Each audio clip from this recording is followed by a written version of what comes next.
एक और बड़े अपराधी के खिलाफ जो अब तक वांटेड था। लॉरेंस गैंग का काउंटडाउन शुरू हो गया है। दरअसल लॉरेंस तो भारत की जेल में बंद है, ये लॉरेंस बिश्नोई है, लेकिन उसका भाई जो उसके लिए काम करता था, अमेरिका में था, उसकी गिरफ्तारी हुई। अगली तस्वीर में आपको दिखाऊं, लॉरेंस फिलहाल साबरमती जेल में बंद है, गुजरात के अहमदाबाद के। लॉरेंस बंद है, अब लॉरेंस का भाई आ गया है। अगली तस्वीर देखिए जरा, ये जो आप वांटेड देख रहे हैं, एनआईए का वांटेड था लॉरेंस का भाई। 10 लाख रुपए का इनाम लॉरेंस के भाई अनमोल पर था और एजेंसियां इसे लंबे वक्त से तलाश रही थीं, लेकिन अब यह भारत आ चुका है। और ये जो तस्वीरें आप देख रहे हैं, सबसे पहले देखिए सलमान खान के घर पर जो गोली चली उसमें आरोप था, बाबा सिद्दीकी की हत्या में आरोपी था और सिद्धू मूसेवाला की हत्या में भी आरोपी था अनमोल। अनमोल को एजेंसियां लेकर आई अमेरिका से। तस्वीर आप देख रहे हैं, पहली तस्वीर जो आई, एनआईए के 2 ऑफिसर ने अनमोल को पकड़ रखा है। यह तस्वीर आई जिसमें अनमोल की पीठ दिखाई दे रही है और चेहरा नहीं दिखाई दे रहा है। एनआईए जब किसी को लेकर आती है तो इस तरह की पहली तस्वीर जारी करती है। और अगर आपको याद हो तो एनआईए जब तहव्वुर राणा को लाई थी, अगली तस्वीर देखिए, जब तहव्वुर राणा को लाई थी तब भी हूबहू ऐसी ही तस्वीर आई थी। एनआईए के ऑफिसर्स ने पीछे से तहव्वुर राणा को की तस्वीर जारी की थी और पकड़ रखा था। तो सबसे पहले आपको बताता हूं कि आखिर चेहरा क्यों नहीं दिखाते हैं एनआईए और एजेंसियां, उसके पीछे भी वजह है। तस्वीर देख रहे हैं, एनआईए के ऑफिसर और अनमोल बिश्नोई। अनमोल को स्पेशल विमान से एनआईए दिल्ली लेकर पहुंची है। एयरपोर्ट से एनआईए कस्टडी में उसकी तस्वीर सामने आई, लेकिन उस तस्वीर में अनमोल का चेहरा नहीं दिख रहा है।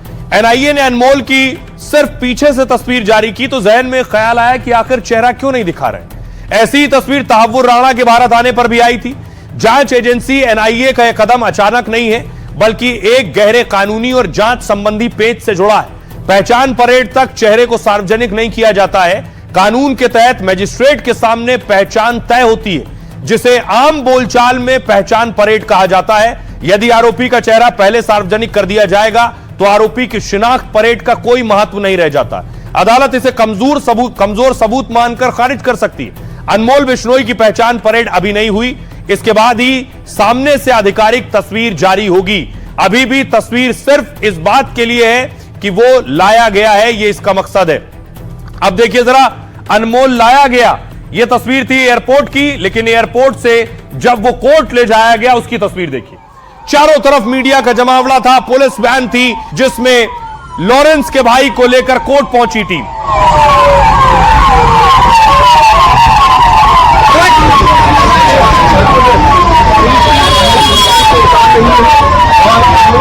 लेकिन उसके पटियाला हाउस कोर्ट पहुंचने से पहले ही देखिए बड़ी तैयारी थी, डॉग स्क्वाड पहुंचा हुआ था। बड़ा अपराधी है, इसलिए यह भी डर होता है ऐसे बड़े अपराधियों के पहुंचने पर कहीं किसी गैंग वॉर में उसे ना मार दिया जाए, इसलिए पूरी सुरक्षा व्यवस्था की गई कोर्ट के अंदर।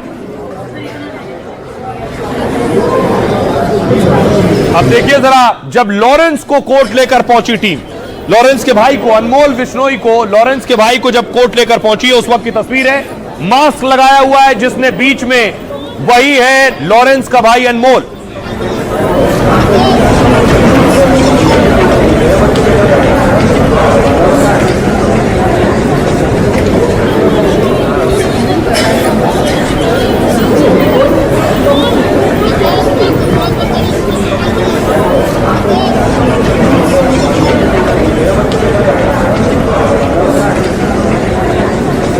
लॉरेंस का भाई आ गया है और अब तक कई आ चुके हैं, तहव्वुर राणा, लॉरेंस का भाई अनमोल और अगला नंबर है मेहुल चौकसी का।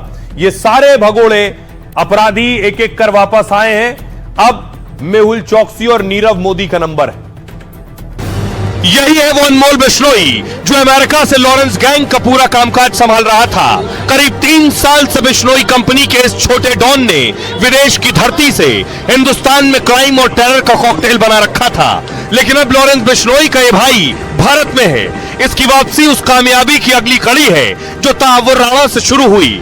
26/11 का मास्टरमाइंड तहव्वुर राणा भी अमेरिका में छिपता रहा, लेकिन उसे भारत आना ही पड़ा। जल्द ही मेहुल चौकसी की भी वापसी होगी। जेल तैयार है, बस कुछ वक्त का इंतजार है। देश के दुश्मनों को अब यह समझना होगा कि यह मोदी का देश है। प्रधानमंत्री नरेंद्र मोदी जी और गृह मंत्री अमित भाई, ये देश का दुश्मन कोई भी हो उसको छोड़ेंगे नहीं। अब देखिए जरा कि आखिर कैसे ये पकड़ा गया अमेरिका में, उसके पीछे वजह है। लॉरेंस के भाई के पास था फर्जी पासपोर्ट लेकर अमेरिका में घूम रहा था और जब पासपोर्ट चेक हुआ तो पता चला फेक है। उसके बाद अमेरिका की एजेंसियों ने इसे पकड़ लिया। आइए अब आपको बताऊं कि कैसे भारत लाया गया।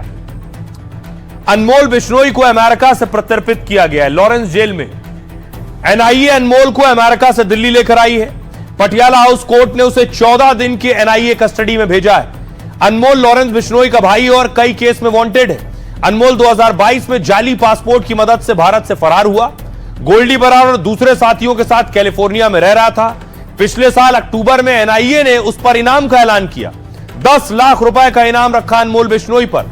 अक्टूबर 2024 में अमेरिकी एजेंसियों ने इसे पकड़ लिया। अमेरिकी एजेंसी ने इसके पास फर्जी पासपोर्ट और दस्तावेज पाए। अमेरिकी पुलिस ने उसे अवैध प्रवेश के आरोप में गिरफ्तार किया। बाद में एफबीआई ने डीएनए और आवास के मिलान से इसकी पहचान की। पहचान के बाद एफबीआई ने भारतीय जांच एजेंसी को इसकी सूचना दी। बाद में अनमोल बिश्नोई को अमेरिका में जमानत मिल गई, लेकिन इसके पैर में मॉनिटर की मदद से ट्रैकिंग पर इसे रखा गया था, एंकलेट मॉनिटरिंग से। लगभग 12 अक्टूबर 2024 को एनसीपी नेता बाबा सिद्दीकी की हत्या हो गई। बाबा सिद्दीकी की हत्या में अनमोल बिश्नोई का नाम आया। फिर मुंबई पुलिस ने प्रत्यर्पण प्रक्रिया के लिए कोर्ट का रुख किया और गृह मंत्रालय के माध्यम से विदेश मंत्रालय को पत्र लिखा। अनमोल एनआईए की लिस्ट का 19वां आरोपी है जिसे गिरफ्तार किया गया है। अनमोल ने गोल्डी बराड़ और लॉरेंस को कई बड़ी वारदातों में मदद की है। 2020 से 23 के बीच चली जांच के बाद एनआईए ने केस में चार्जशीट दाखिल की। अनमोल बिश्नोई अमेरिका से लॉरेंस के लिए टेरर सिंडिकेट चलाता रहा है। वो गैंग के लोगों को पनाह, पैसा, लॉजिस्टिक सपोर्ट देता था। इसके अलावा वो विदेश से भारत में धमकी और वसूली भी करता था। सुनिए जरा क्या कह रहा है उसका वकील। अनमोल बिश्नोई को यूएस से डिपोर्ट करके आईजीआई एयरपोर्ट पे गिरफ्तार किया गया और उसको कोर्ट के सामने पेश किया गया। हमने कोर्ट को बताया कि वो भगौड़ा था, भागा हुआ था। हमारे इन्वेस्टिगेशन के दौरान हम उसको पकड़ नहीं पाए थे और अब ढूंढ के हमने निकाला है और अब हम उससे पूछताछ करेंगे केस के बारे में और जो उनके गैंग जो टेरर सिंडिकेट है उसके सदस्यों के बारे में और किस तरीके से ये लोग ऑपरेट करते हैं उसके बारे में। एनआईए ने 15 दिन की पुलिस कस्टडी की डिमांड की थी और हमने एज यूजुअल हमने कोर्ट में यही सबमिशन किया कि we are ready to join the investigation और जो भी इन्वेस्टिगेशन में सपोर्ट होगा हम करेंगे। और ऑनरेबल कोर्ट ने 11 दिन की पुलिस कस्टडी ग्रांट की है। जब से ये केस रजिस्टर हुआ है, एनआईए ने इन्वेस्टिगेशन टेक ओवर की है, तब से ही एलिगेशंस ही हैं इस चीज के रिगार्डिंग। आज तक एक मेन चार्जशीट, उसके बाद 4 सप्लीमेंट्री चार्जशीट्स ऑलरेडी इस केस में फाइल्ड हैं, बट किसी तरह का टेरर एक्टिविटीज से कोई लिंक एनआईए अब तक एस्टेब्लिश नहीं कर पाई है। तो उनके वकीलों को आप सुन रहे थे। वकीलों के हिसाब से तो उनका मुवक्किल शरीफ ही होता है, लेकिन किस मामले में आरोपी और कैसे भागा था, एक तस्वीर देखिए जरा। सिद्धू मूसेवाला की हत्या की गई थी। सिद्धू मूसेवाला की हत्या में नाम आया लॉरेंस गैंग का। ये गाड़ी देख रहे हैं, आपको याद होगा ये तस्वीर, जब सिद्धू मूसेवाला की गाड़ी बुरी तरह से छलनी आप देख रहे हैं और इसमें सिद्धू मूसेवाला की मौत हो गई।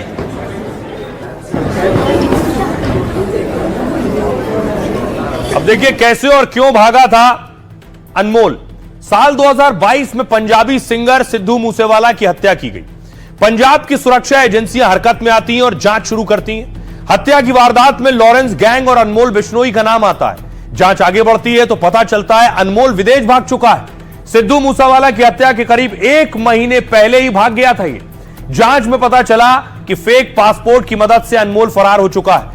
अनमोल का फर्जी पासपोर्ट फरीदाबाद के एड्रेस में बनाया गया था। पासपोर्ट 2021 में बनवाया गया था जो 10 साल के लिए 2021 तक था। विदेश भागने से 1 महीने पहले उसने हत्या की सारी प्लानिंग की। फर्जी पासपोर्ट के जरिए पहले केन्या गया और फिर अमेरिका पहुंच गया। अनमोल बिश्नोई अमेरिका से ही लॉरेंस गैंग को ऑपरेट कर रहा था। वो लॉरेंस बिश्नोई गैंग के लिए अमेरिका से आतंकी सिंडिकेट चलाता रहा है।